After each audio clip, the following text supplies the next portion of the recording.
And good morning. I am Tracy Sinclair here at Alaska's News Source. And you know, many of us are very eager to be outside, to actually see beautiful flowers. And when you look in many places in the lower 48, this is what you see. You actually see those flowers and how gorgeous it is, and everything is growing, of course, here in Alaska.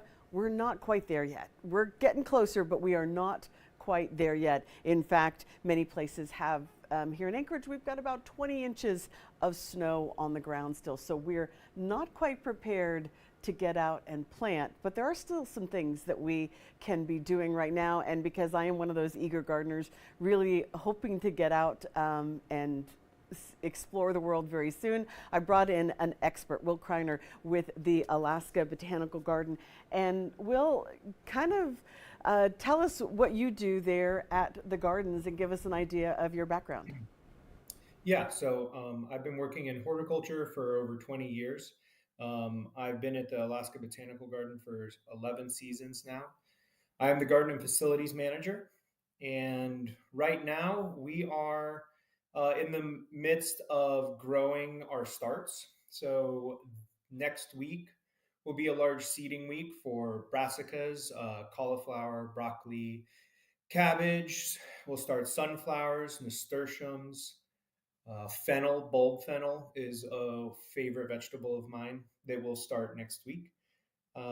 So, yeah, there's a lot of snow on the ground. I was looking at a picture from April 17th last year, 2023, and honestly, it didn't look that different. Um, which is always interesting to think about, like our timeline versus our perception. I think that's true because we were talking yesterday about it, and I actually asked Melissa Fry, our chief meteorologist, and I said, you know, how much snow did we have on the ground at this time last year? Last year we had 30 inches of snow on the ground. Right. So we had Yeah. more snow. So it Yeah. really is a perception thing. I think we get so much more light here at this time of year that we're just eager to kind of break the shackles of winter and head out. So you said you're starting your brassicas, I'm not saying that word right, next Oh, week. yeah, you're good. The question is there, what are good things, what are the good plants that you can start indoors as opposed to ones that you should just, no matter what, just wait and plant them directly in the garden? Yeah. So transplants versus direct sowing seeds. A good rule of thumb is any root vegetables you're going to want to plant directly. So that's beets, carrots, turnips, things like that. You're going to want to direct sow. Peas are good direct sow as well, but things like broccoli, kohlrabi, sunflowers that are nice to get a little extra time inside.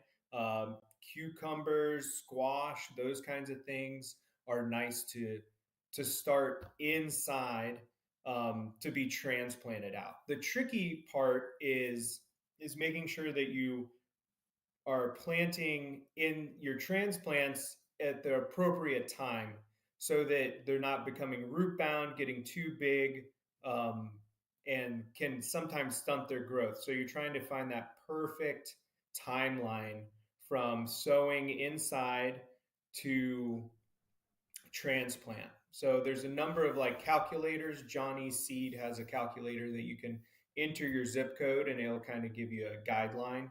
And as I said, like we're starting sunflowers, nasturtiums, um, cabbage, broccoli, all those brassicas um, next week, anticipating transplanting at the end of May, early June. I might have already jumped the gun because I was so eager. So I did already start some of mine, and Yeah. so hopefully they won't get too root bound, and I will be able to continue to grow them. Palmer or Tyler says that Palmer is the place for a beautiful garden. I have to say. Tyler, you're right. You guys have some beautiful gardens out in the Palmer area. If you guys do have a question for Will, please, we are on Facebook. Go ahead and jump in there. If you were talking about the root vegetables, carrots, I know pretty much as soon as it gets warm and melted, we can get those out and they'll grow whenever they're ready. Um, we've, I think, been extending our growing season. Our climate has been changing enough that our growing season has been extended. But are we still basically looking, you mentioned end of May, early June, are we pretty much still looking at, you know, Labor Day, Memorial Day? That's has Yeah. typically been our plant day. Yeah, as the planting day, that was always the standard. What, especially when I moved up here in 2012, it seemed like all the information was Memorial Day. So I have anecdotally, I will say that the last maybe handful of seasons, it doesn't seem like once we have pop out day, as we call it, we can see the birch leaves. We're really not seeing a lot of hard frost um, after that date. We're still cautious. It's still good to be cautious, especially with your warm season vegetables like your cucurbits, pumpkin squash and tomatoes and peppers and those kinds of things, because those will really not grow actively until the soil temperature is warm enough. So we often have cold soils. So really, those warm season vegetables, it's good to wait till later. You're not really There's no advantage to planting them early if they're in cold soils. So, but things like kale and cabbage and all those cole crops, you can go ahead and plant even if it's like as long as there no danger of frost, you can plant those early. And direct sowing seeds you can do as soon as the soil is workable. And once the soil reaches the correct temperature for germination, which can be like 55, 60 degrees at that surface where those seeds are, they will sprout and start growing. Is there anything that, as we start moving stuff outside, that we can do? I know sometimes I've seen gardeners with covers over their plants. Are there any sort of tricks or tips that we can do to just kind of improve our chances once we do get to the point where we're moving things outside?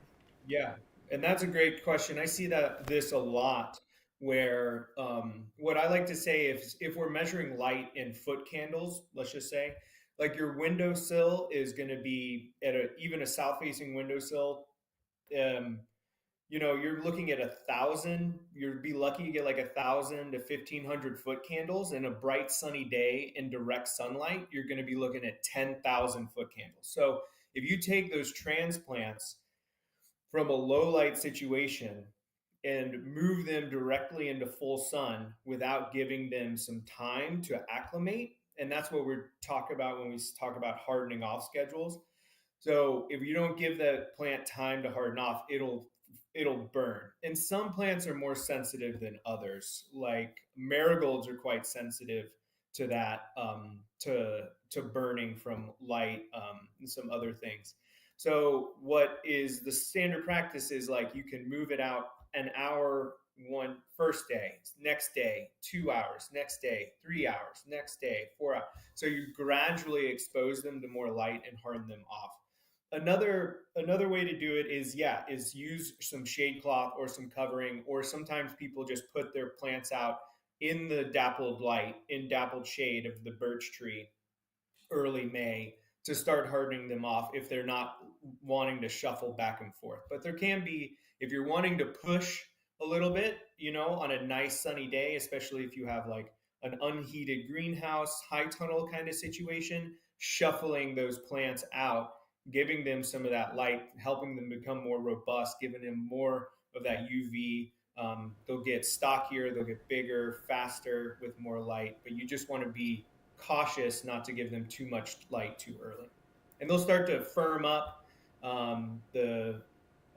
The leaves and everything, the stalks will start to thicken, the leaves will firm up, and you'll kind of be able to feel. So if you can feel that very soft, light green tissue, that's going to be susceptible to damage from too much exposure to light too soon. So at this point, we should be planning our garden, deciding Yep. what we want to put in our garden. which I always Hmm. actually find a lot of fun to actually do a layout of my gardens. I think that's one of the most fun things is where I'm going to put everything and what I'm going to grow this year. Because I'm definitely more of if I can't eat it, I don't usually grow it. So we should be planning now and going ahead and starting because we are about 6 weeks out. If we have started some of our plants, like I said, I might have jumped the gun. Are we going to be okay, those of us that kind of got a little eager and already started some of our plants? Yeah, and yeah, you're gonna be fine. It's just important to if you're having if the plant is very root bound, and some plants don't like being root bound, can tolerate more to be more root bound than others. Things with like deep tap roots don't like to be root bound. So you can always up pot, but the problem is that like in your planning, it's if you're having to like all of a sudden you plan for a flat of 3.5 inch pots, and that's what you have space for. But all of a sudden you're like, oh, I need to put all these in gallons. Now I don't have space for these things. So then you kind of get in a situation where you get overflowing and there's plants everywhere, and that's fine.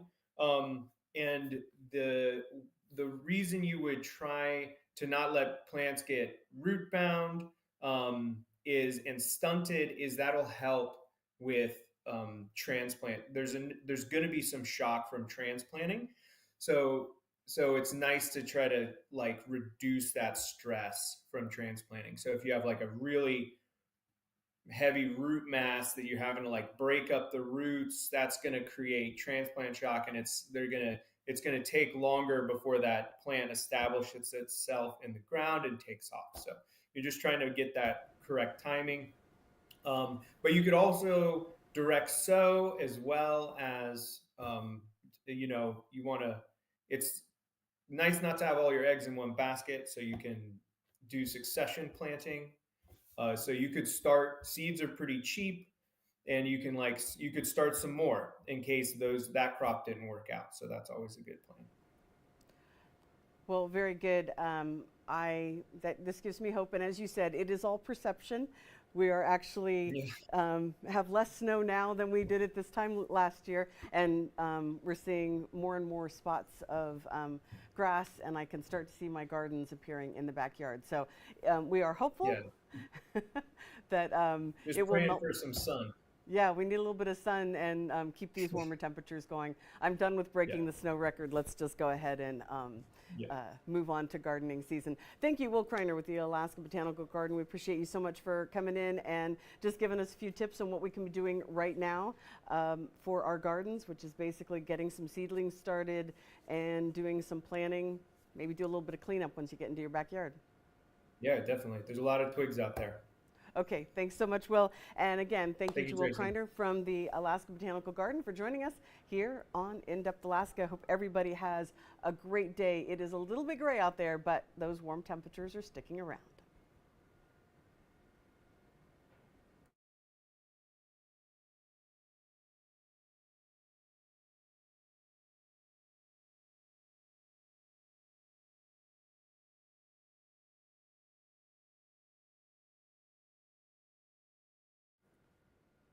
Will, I don't know if you're still there, but oh, you are.